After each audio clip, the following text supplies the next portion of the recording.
am Sophia. I am 9. Today I am going to show you how to cool a just start over. Hello, I'm Sophia. Today I'm going to show you how to burp Fiero's cooling system.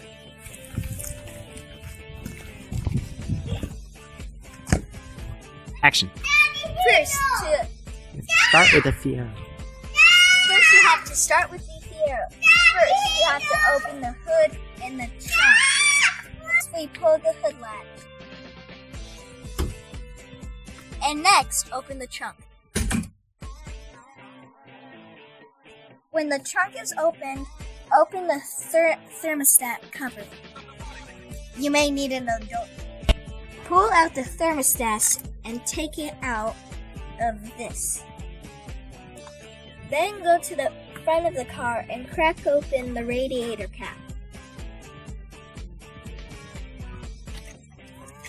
Once all the air is out, return to the back of the car.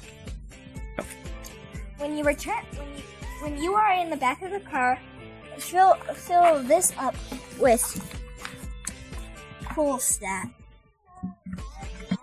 Keep this out, but put the cap back on this. Then go back to the steering wheel or knock the passenger side and start the car for 20 seconds. After the 20 seconds are over, go back to the car and remove this cap again, slowly. Start the car, then put some coolant in, and then replace the cap while the engine's running. Even the coolant. So be careful. The motor might burn. All times, make sure the coolant tank is full to the plus sign. It's fine. Do this procedure over and over until there's no more air. And if there's no more air, you're done.